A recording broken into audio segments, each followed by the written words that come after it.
সকালবেলা হোক কিংবা সন্ধ্যাবেলা ছোটদের এইরকম হেলদি ডেজার্ট বানিয়ে খাওয়ান, দেখবেন শরীরে একটা আলাদা এনার্জি ফিরে পাবে। অনেক বাচ্চা আছে খেলাধুলা করে সন্ধ্যাবেলা ফিরে কি খাবে করে এই রকম ধরনের খাবার বানিয়ে খাওয়ান এই গরমেতে বিশেষ করে। আর সকালের দিকেও স্কুল যাওয়ার আগে এই রকম ধরনের খাবার খাইয়ে পাঠালেও ওরা কিন্তু অনেক বেটার ফিল করবে। অন্য কোনো আজে বাজে খাবার খাওয়ানোর থেকে এইরকম একটু ডেজার্ট বাড়িতে বানিয়ে বাচ্চাদের খাওয়ান, দেখবেন ওরা খুব খুশি হয়ে খেয়ে নেবে। এখানে আমি হাফ লিটার পরিমাণ লিকুইড দুধ নিয়েছি। গরুর দুধ হোক কিংবা প্যাকেটের লিকুইড দুধ, যে কোনো দুধ দিয়ে এইভাবে বানিয়ে নিতে পারবেন। পুডিংটা আধ ঘন্টা ঘন করে ফুটিয়ে নিয়েছি, আর অল্প একটু চিনি দিয়েছি। চিনিটা না দিলেও চলবে যদি এড়াতে চান, কিংবা একটু কনডেন্স মিল্ক দিয়ে দিতে পারেন। দিয়ে এটা নর্মাল টেম্পারেচারে দুধটা একটু ঠান্ডা হতে দেবো। আর এখানে আমি দুটো ডিম নিয়ে নিয়েছি।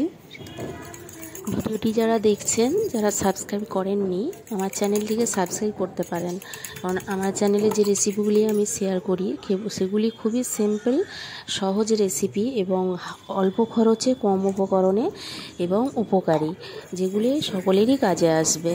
আপনারা চ্যানেলে গিয়ে চেক করলেই বুঝতে পারবেন। আর আপনারা যদি সাবস্ক্রাইব করে রাখেন তাহলে আমি যেগুলি শেয়ার করব খুব সহজেই সেগুলি দেখতে পেয়ে যাবেন, এবং যেগুলি আমার চ্যানেলে শেয়ার করা আছে সেগুলিও আপনারা খুব সহজে দেখতে পেয়ে যাবেন।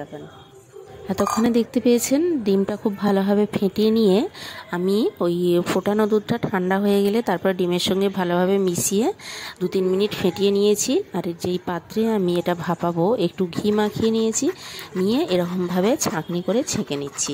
ছেঁকে নেওয়ার পর শেষে যে গাদটা বেরোবে এটা কিন্তু খালি মুখে খেতে খুবই ভালো লাগবে। তারপরে যে ছেঁকে বোলটা নিয়েছি, আর এখানে আমি যাতে ভাপাবো 5 মিনিট আগে কিন্তু পানি দিয়ে এরকম স্ট্যান্ড দিয়ে ভাপাতে দিয়েছিলাম গরম করে নিয়ে। তারপরে আমি এই বাটিটা বসিয়ে 15 থেকে 20 মিনিট ভাপাবো।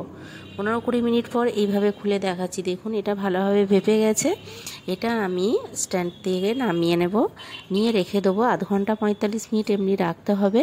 এটা ঠান্ডা হতে বা নর্মাল টেম্পারেচারে আসতে অনেকটা সময় লাগবে। তারপর এটা ঢাকা দিয়ে আমি ফ্রিজে রেখে দেবো 1-2 ঘন্টা মতো, কিংবা রাত্রে এটা বানিয়ে রেখে দিলে সকালবেলা খাওয়ার আধ ঘন্টা 1 ঘন্টা আগে ফ্রিজ থেকে বের করে রাখুন। তারপরে বাচ্চাদের খাইয়ে স্কুলে বা যে কোনো কাজের জায়গায় বড় মানুষরাও খেয়ে যেতে পারেন। তো এইভাবে বানাবেন। আশা করছি আপনারা বুঝতে পেরেছেন রেসিপিটা। ভালো লাগলে প্লিজ লাইক এবং সাবস্ক্রাইব করবেন। আপনারা সকলে খুব ভালো থাকবেন।